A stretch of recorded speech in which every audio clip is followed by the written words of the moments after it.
한번 멋지십니다. 한번 인사할까요? 예, 예, 감사합니다.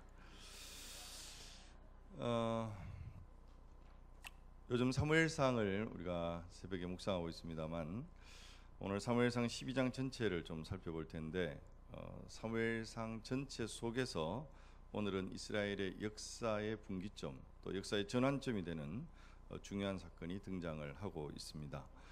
지금까지 이스라엘 백성들이 끊임없이 세상의 왕을 요구했고 그것을 하나님과 사무엘의 입장에서 그 진위를 계속 파악하면서 지내옵니다.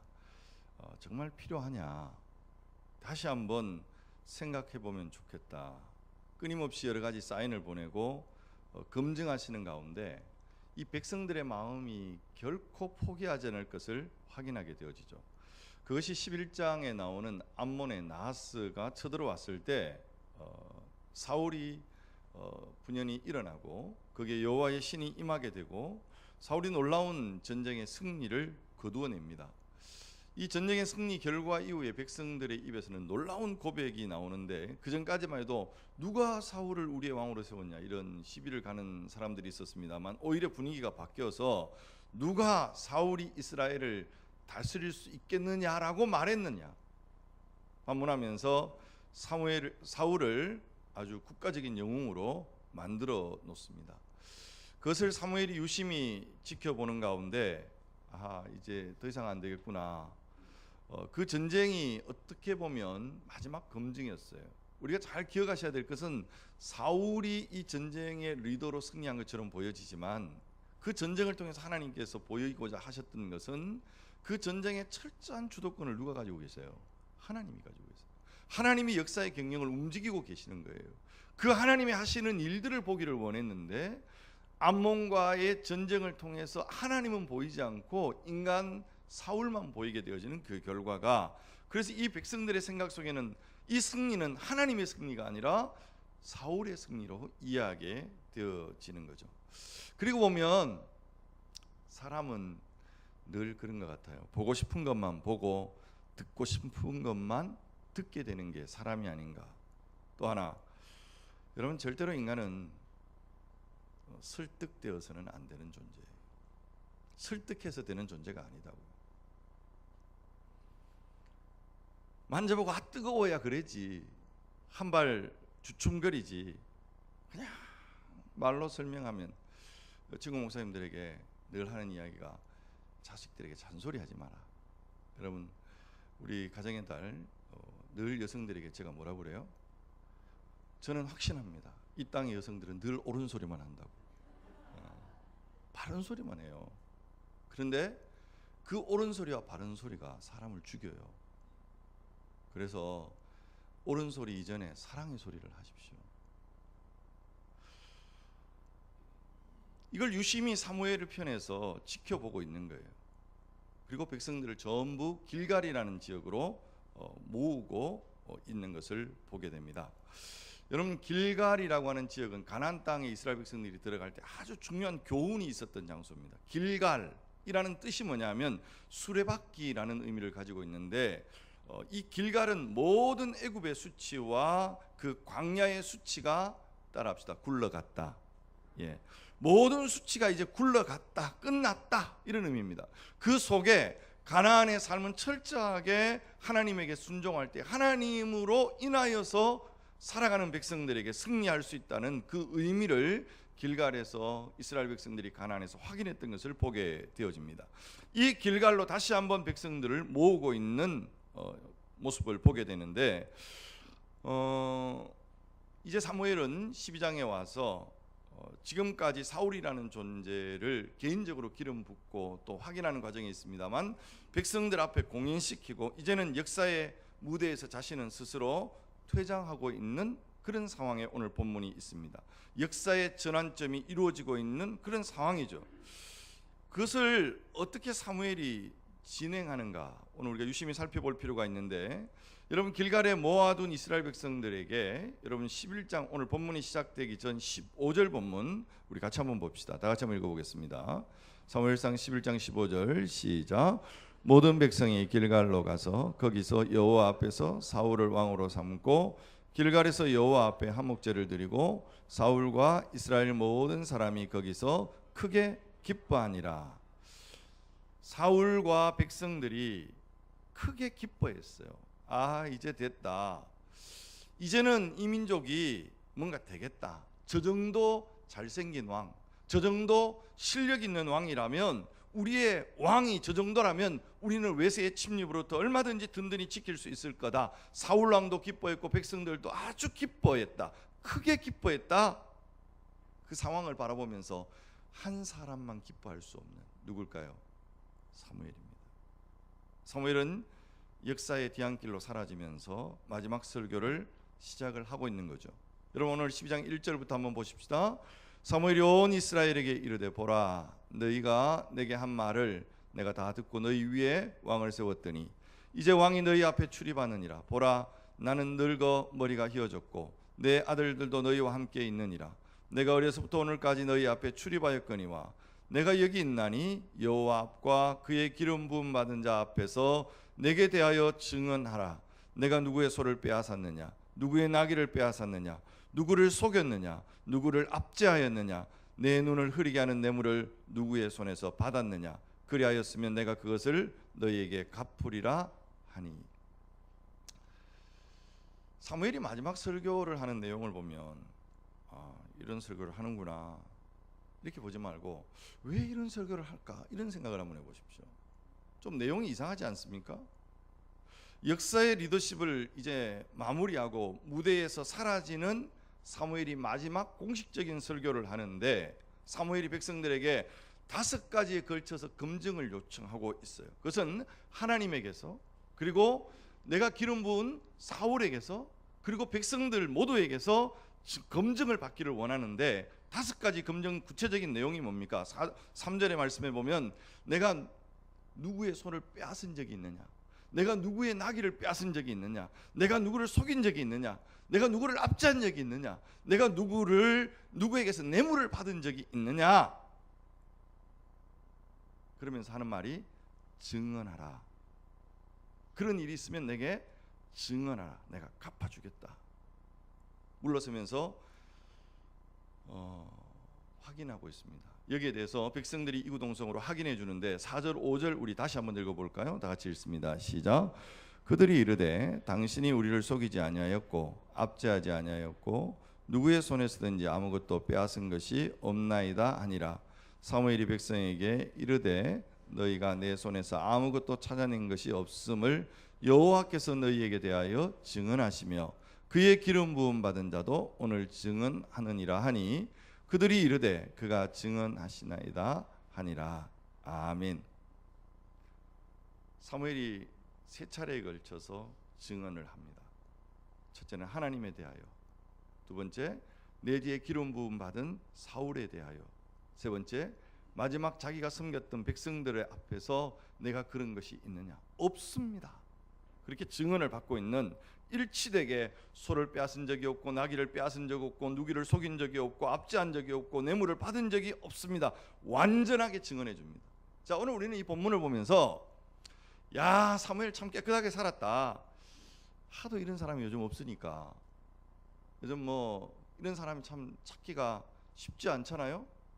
그런데 이 본문이 야, 참 사무엘 깨끗하게 살았구나, 이게 초점이었을까? 사무엘이 나 깨끗하게 살았다, 그리고 이제 마지막 은퇴한다, 이 이야기를 하고 싶었을까?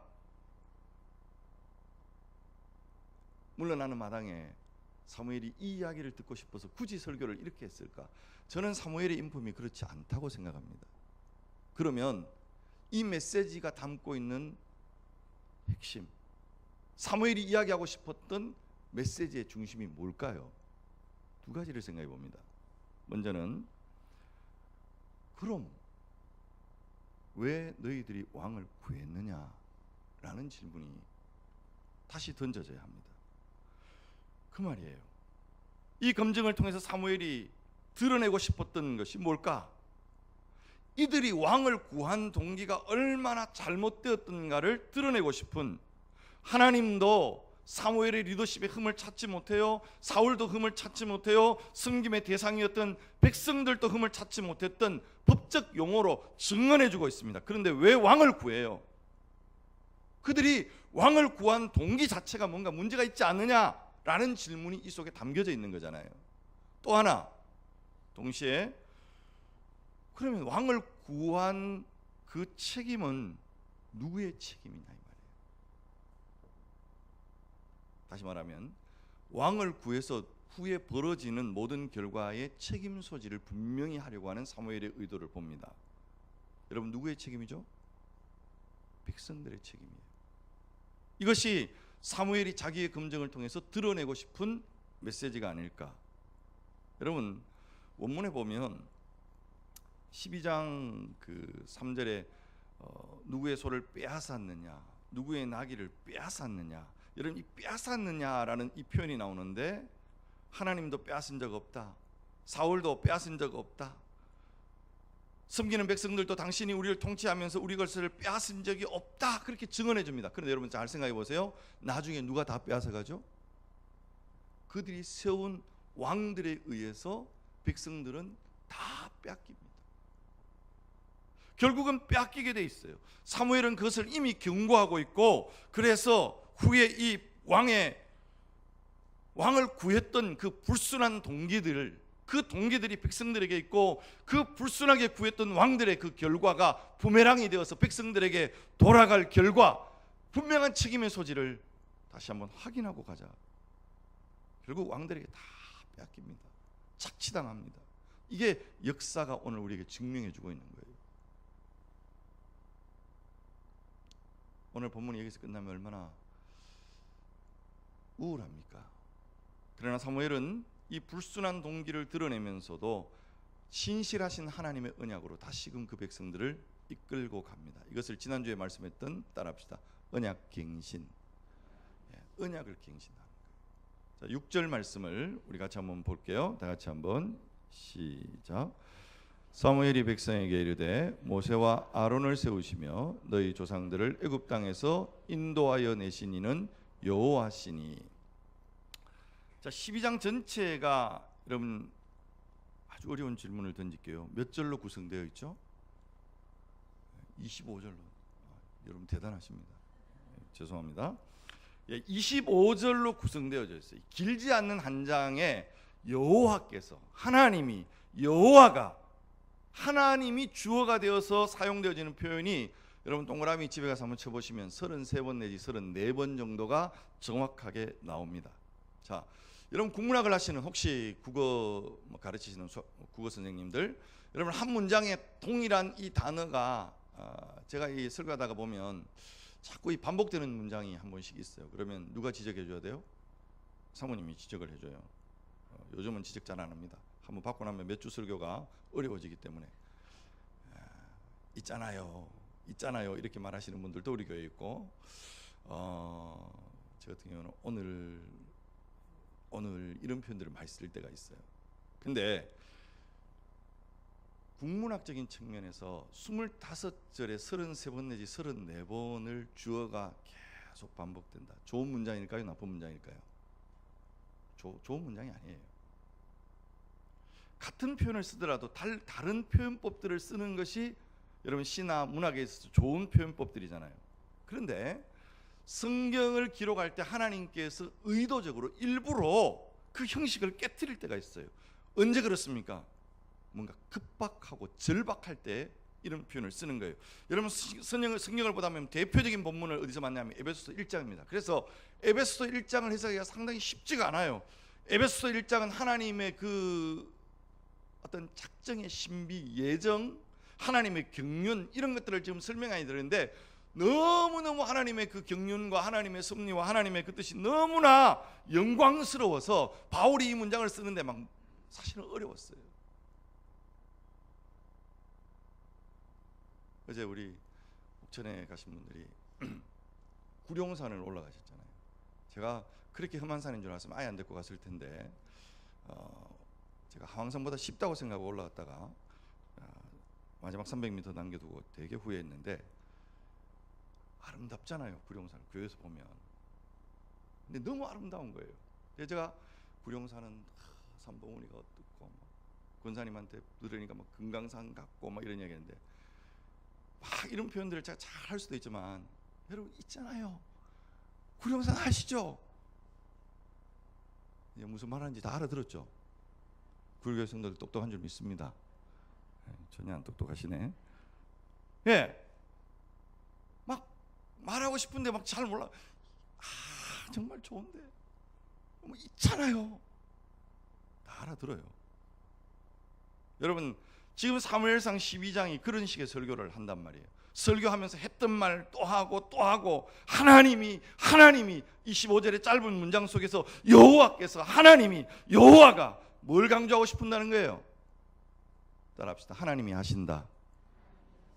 여러분 그것을 왕을 구하는 이스라엘 백성들에게 각인시켜주고 싶은 사무엘의 의지를 만나게 됩니다. 왜? 자기의 리더십을 물려주고 있는 상황입니다. 그러니 이 백성들을 향해서 마지막 유언과도 같은 절박함이 얼마나 피가 마르는 심정으로 지금 이야기하고 있어요. 그래서 시작을 이야기하면서 가장 먼저 모세의 이야기부터 시작합니다. 모세의 이야기를 시작한다는 것은 구속의 이야기를 하는 거예요. 하나님의 모든 역사 경영은, 성경에 나와 있는 하나님의 모든 역사 경영은 구원의 행위입니다. 여러분 우리가 하나님이 우리를 구원하시고자 하시죠. 여러분 요셉도 이걸 잘 몰랐어요. 형들에게 팔려서 애굽에 갈 때, 감옥에 갈 때, 거기서 풀려나서 총리가 될 때 몰랐어요. 풍년이 일어나고 흉년이 나도 잘 몰랐어요. 이 일이 왜 일어나는지 하나님의 전체 그림을 이해하는 것은 쉽지가 않아요. 그러나 형들이 자신의 발 앞에 무릎을 꿇을 때, 그때에 비로소 요셉은 하나님의 전체적인 그림이 이해되고 깨달아지는 거예요. 아하, 하나님께서 지금 이 모든 역사의 경영 속에서 지금 이렇게 하신 이유는 바로 우리들의 생명을 구원하시기 위한 하나님의 구원 계획이었구나. 내가 원통해야 될 일이 아니구나. 내가 섭섭해야 될 일이 아니구나. 사랑하는 성도 여러분, 한 주간 말씀을 묵상하면서 이성은 수단을 구하지만 믿음은 끝을 본다, 책을 읽으면서 마음에 가게 된 소리입니다. 우리의 생각과 이성은 늘 방법을 찾습니다. 머리 깨집니다. 믿음의 눈으로 바라보는 그곳에 하나님의 역사 경영이 있는 줄 믿으시기를 바랍니다. 하나님이 하셔요. 그것을 말씀하고 있어요. 사무엘은 그 지휘봉을 내리면서 하나님이 친히 하신다는 이야기를 백성들에게 이렇게 각인시켜주고 있습니다. 여러분 혹시 우리 7절 8절 말씀 같이 한번 읽어봅시다. 다 같이 시작. 그런즉 가만히 서 있으라. 여호와께서 너희와 너희 조상에게 행하신 모든 공의로운 일에 대하여 내가 여호와 앞에서 너희와 담론하리라. 야곱이 애굽에 들어간 후 너희 조상들이 여호와께 부르짖음에 여호와께서 모세와 아론을 보내사 그 두 사람으로 너희 조상들을 애굽에서 인도하여 내어 이곳에 살게 하셨으나. 원망과 불평을 터뜨린 이스라엘 백성들, 여러분 특별히 애굽에서 이끌어낸 이스라엘 백성들이 홍해 앞에 놓여서 불평하고 원망합니다. 그럴 때 했던 말이 있죠. 7절에 그런즉 가만히 서 있으라. 너희가 오늘 여호와의 구원을 볼 것이다. 이게 모세의 이야기했던 이야기가 아니에요. 여러분 이 말이 아무 말도 하지 말라는 이야기가 아니에요.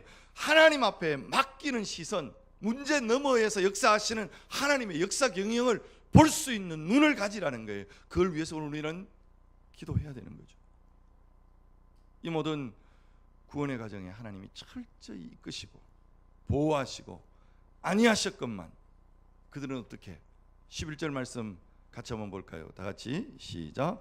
여호와께서 여룻바알과 베단과 입다와 나 사무엘을 보내사 너희를 사방 원수의 손에서 건져내사 너희에게 안전하게 살게 하셨거늘.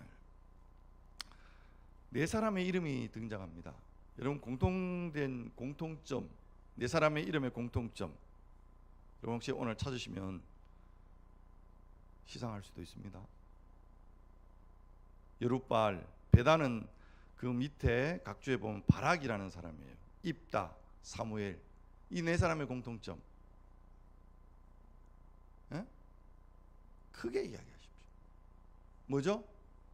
예? 틀릴까 싶어. 예. 성은이 권사님 맞췄습니다. 이한영 권사님 소리가 잘 안 들렸어요. 사사 시대에 살았던 하나님의 종들이에요. 여러분 우리가 간략하게 한번 봅시다. 여룻바알이 누굽니까? 또 몰라. 여룻바알은 기드온이에요. 기드온. 여러분, 기드온에게 붙여진 별명이 여룻바알이에요. 대항하여 싸우다. 누구를? 바알을 대항하여 싸우는. 여러분, 기드온이 바알의 신당을 무너뜨리잖아요. 근데 여러분, 우리가 바알을 어떤 용사로 성경이 표현합니까? 너무 따라합시다. 큰 용사. 하나님이 바알의 그 기드온에게 큰 용사여 그랬잖아요. 그런데 여러분, 기드온의 용사를 300용사 뭐 이렇게 이야기하잖아요. 영화도 300인 딱 나오는데, 여러분, 근데 기드온이 원래 모습은 어땠어요? 큰 용사예요? 아니요. 미디안 군대가 쳐들어올 때 기드온이 했던 일은 그 포도주 즙을 짜는 틀 안에 들어가 가지고 뭐 했어요? 밀을 까부리고 있었어요. 여러분, 원래 밀은 요즘 옥천 가다 보니까 밀밭이 노랗게 돼 있어요. 여러분, 밀을 이렇게 추수할 때는 바람이 잘 통하고 이렇게 넓은 곳에서 타작을 합니다. 그런데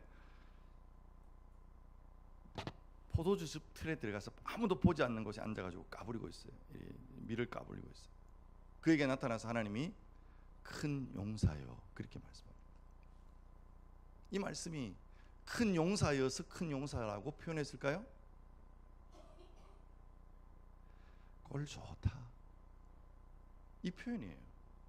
이게 언어 유희예요. 언어 놀이예요. 그런데 그 속에는 지금 네 꼬라지가 그 모양이지만 나는 너를 큰 용사로 만들겠다라고 하는 하나님의 의지가 있습니다. 그래서 저에게는 소망이 있습니다. 여러분에게도 그것 때문에 소망이 있어야 될 줄로 믿습니다.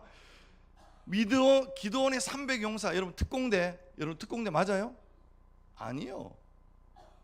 하나님이 모여든 사람의 수가 너무 많아서 수를 적게 한 것뿐이에요. 왜냐하면 수가 많으면 수로 싸웠다고 착각하기 때문에 다 돌려보낸, 어떻게 보면 특공대가 아닌 정말 어쩔 수 없어 등 떠밀린 특공대, 뭐 이 정도 표현해도 될 것 같아요.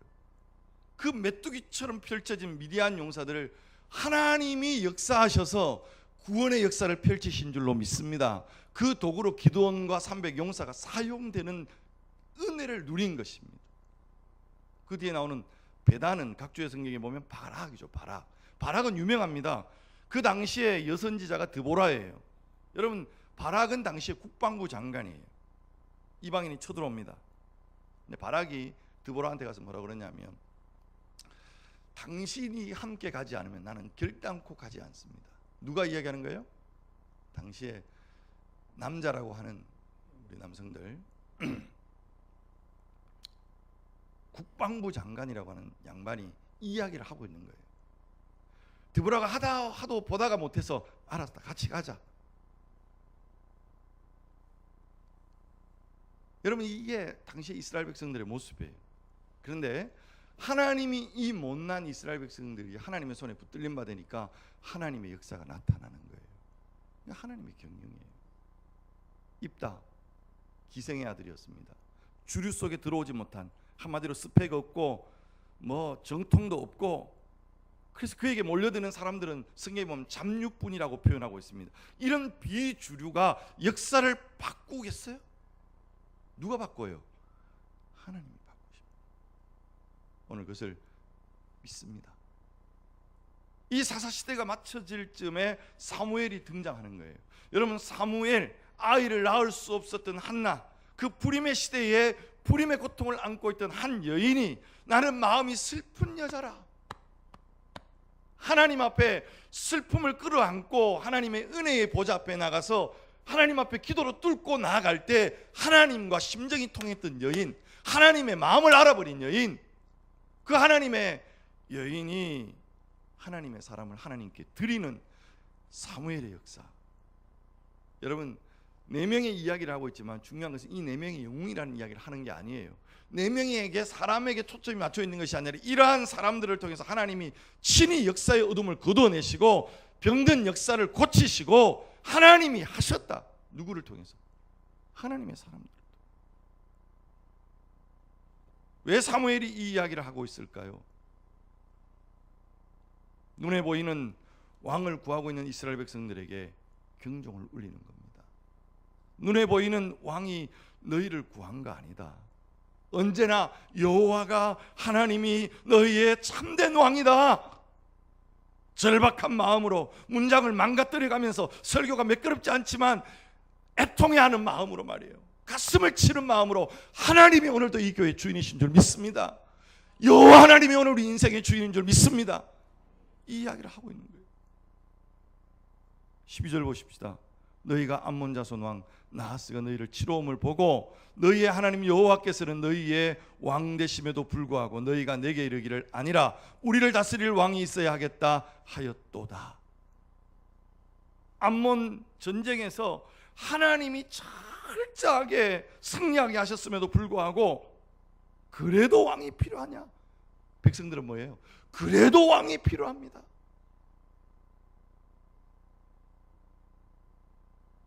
백성들의 고집이 꺾이지 않는 거예요. 13절 말씀 같이 읽어봅시다. 다 같이 시작. 이제 너희가 구한 왕, 너희가 택한 왕을 보라. 여호와께서 너희 위에 왕을 세우셨느니라. 사무엘이 표현을 이렇게 했어요. 이제 너희가 구한 왕, 너희가 택한 왕을 보라. 아주 멋있는 표현 같지만 일부러 이렇게 표현합니다. 왜요? 14절 말씀 같이 읽어볼게요. 다 같이 시작.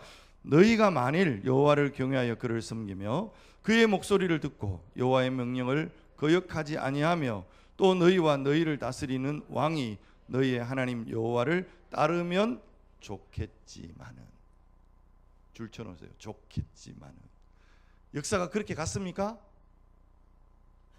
아니요. 역사는 그렇게 흘러가지 않았습니다. 그리고 백성들의 합의와 요구가 얼마나 무서운 결과를 맞이하게 되는지를 확인시켜 줍니다. 조금 내려가서 17절 본문을 같이 한번 읽어볼까요? 다 같이 시작. 오늘은 밀베는 때가 아니냐. 내가 여호와께 아뢰리니 여호와께서 우레와 비를 내리사 너희에게 왕을 구한 일 곧 여호와의 목전에서 범한 죄악이 큼을 너희에게 밝히 알게 하시리라. 지금은 무슨 시기? 밀베는 시기예요. 지금 밀베더라고요, 우리나라에. 여러분, 이스라엘의 밀베는 시기는 그 절기상 철저하게 건조기입니다. 절대로 비가 오지 않아요. 여러분, 밀베는데 비가 오면 어떻게 됩니까? 1년 농사 망칩니다. 그런데 지금은 밀베는 때가 아니냐. 그런데 그 밀베는 때에 뭐가 와요? 우레와 비를 내리시겠대요. 여러분, 이것은 하나님의 분노의 표정이에요. 특히 우레는 성경에 보면 하나님의 분을 드러내실 때 그 표정이 그렇게, 여러분 우리가 막 지금 지진이 일어나고 막 화산이 폭발하고 할 때 이 자연의 지혜를 통해서 하나님의 그 분노하시는 얼굴을 볼 수 있는 영안을 가진 사람들은 지혜로운 자인 줄 믿습니다. 마지막 때에 일어날 현상들이 계속 일어나고 있어요. 그러한 것을 보면서 우리가 점점 마음이 굳어져 버리고 보지 못하는 자가 아니라 하나님이 지금 이 역사를 향해 오늘 우리에게 말씀하고 있단 말이에요. 그런데 하나님이 백성들의 마음을 꺾지 못하세요. 어떻게 할 수 없지. 조건을 둡니다. 여러분 18절 19절 말씀 같이 한번 봅시다. 시작. 이에 사무엘이 여호와께 아뢰매 여호와께서는 그날에 우레와 비를 보내시니 모든 백성이 여호와 사무엘을 크게 두려워하니라. 모든 백성이 사무엘에게 이르되 당신의 종들을 위하여 당신이 하나님 여호와께 기도하여 우리가 죽지 않게 하소서. 우리가 우리의 모든 죄의 왕을 구하는 악을 더하였나이다. 아멘. 드디어 처음으로 그들의 입술을 통해서 그들의 선택이 얼마나 무서운 죄였는가를 보게 되어져요. 어떻게? 손실 있고 난 다음에. 결국 정신 차리는 것은 우리가 이런 표현 쓰잖아요. 한 대 맞으면, 안 맞고 여러분 하나님 안에 잘 살아가시기를 주의 이름으로 축원합니다. 맞기 싫잖아요. 다들 그 간증하면 안 부러지고 하고 싶은데 사람이 잘 안 돼요. 저도 그래요. 정신 안 차리면 하찮은 순간에 그냥 쾅 정신 차리게 하십니다. 그때마다 정신을 번쩍번쩍 차리면서 하나님 앞에 내 자신을 돌아보고 또 회개하고. 그런데 지금 역사를 되돌릴 수 없잖아요. 왕도 뽑았고 기름도 부었고 나쁜 결정이지만 가야 되는 상황들이 지금 이스라엘의 상황이에요. 자, 그러나 여기에서 하나님의 자비는 끝이 없습니다. 따라합시다. 하나님의 자비는 끝이 없습니다. 여러분 믿습니까? 우리가 죄 가운데 살아갈지라도, 여러분 그 선택을 잘못했다 할지라도 하나님이 얼마나 자비로우신지 그 잘못된 선택 속에까지도 개입하셔서 바르게 하시기를 원하세요. 여러분 믿습니까? 여러분 우리에게 한 가닥 끈을 남겨놓으세요. 그게 말씀이 22절의 말씀입니다. 우리 같이 한번 읽어보겠습니다. 다 같이 시작. 여호와께서는 너희를 자기 백성으로 삼으신 것을 기뻐하셨으므로 여호와께서는 그의 크신 이름을 위해서라도 자기 백성을 버리지 아니하실 것이요. 할렐루야, 할렐루야. 너희를 자기 백성으로 삼으신 것을 기뻐하셨으므로. 여러분 이게 하나님의 자비의 출처인 줄 믿습니다. 하나님은 저와 여러분을 자기의 백성 삼으신 것을 어떻게 한다고요? 기뻐하신대요. 여러분 가만히 생각해 보세요. 여러분 천국 가서 하나님 앞에 제일 먼저 물어보고 싶은 거 있다면, 하나님 저 같은 머리끝부터 발끝까지 성한 곳이 없는 죄악투성인 어떻게 이런 존재를 하나님께서, 여기에 똑똑한 사람 많은데, 스펙 좋은 사람 많은데, 잘난 사람 많은데 하나님 저 같은 거 들어서 쓰시기를 원하셨습니까? 이 질문 꼭 해볼 거예요. 하나님이 굳이 답을 이야기하신다면 성경 속에서 뭐라고 말씀하셔요? 기뻐하셨대요. 이게 구원의 은총을 누리면서 우리가 살아가지만 우리 인생의 깊은 묵상 속에서 누려야 될 정말 인생의 미스터리예요. 찬송가 가사처럼 왜 말인가 날 위하여 주 돌아가셨나. 2절 가사에 보면 웬일인가 웬 은혜인가 그 사랑 크셔라. 여러분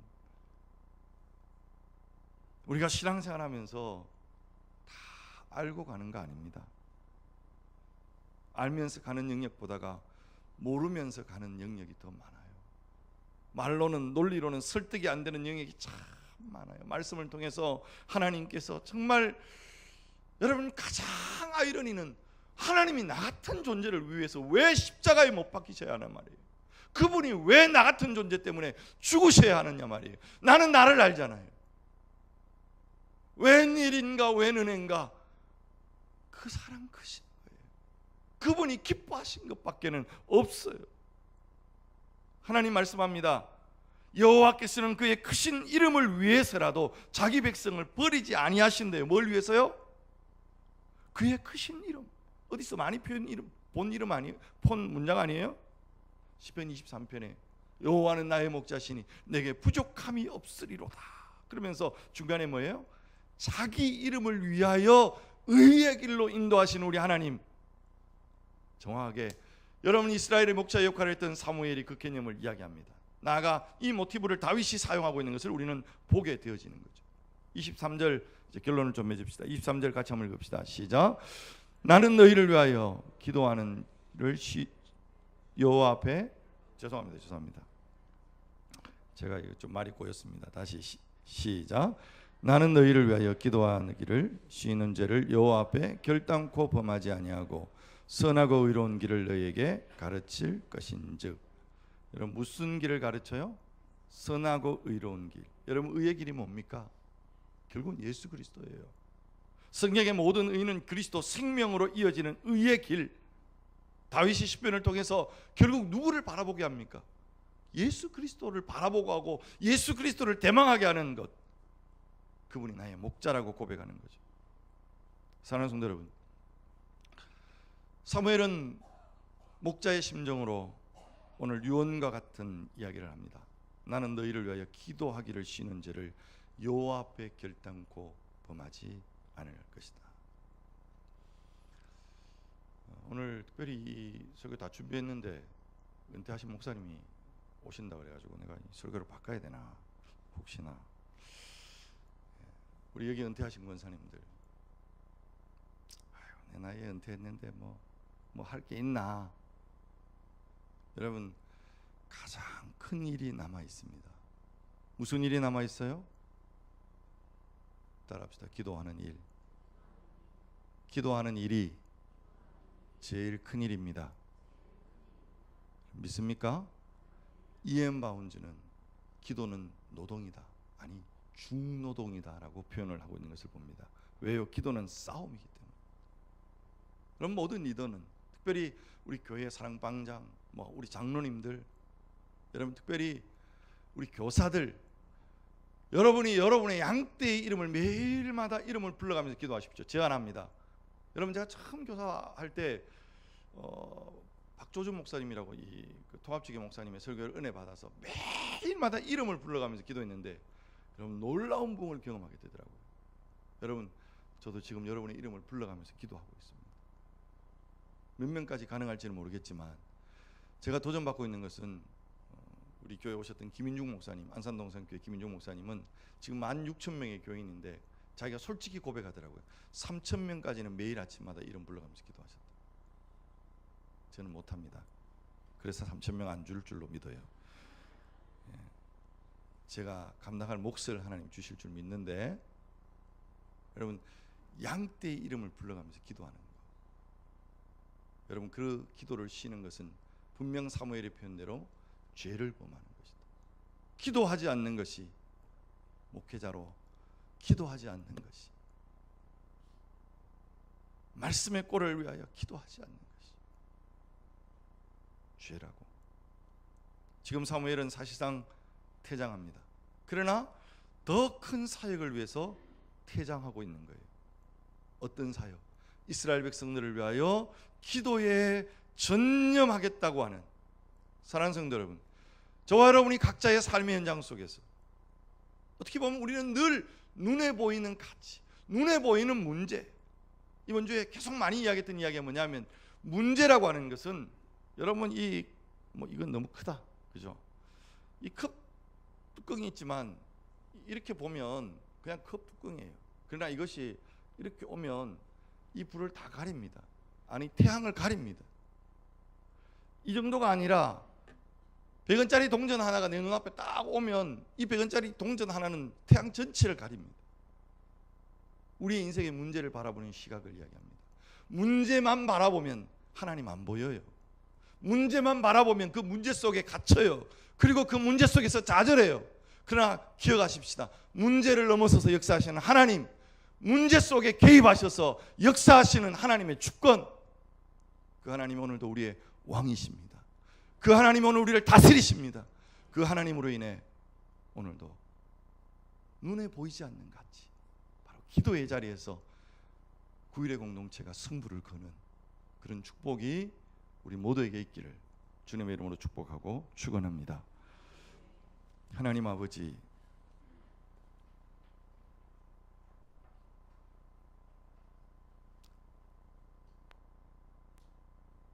우리는 늘 눈에 보이는 사람, 눈에 보이는 조건, 눈에 보이는 조직을 믿고 의지하려고 합니다.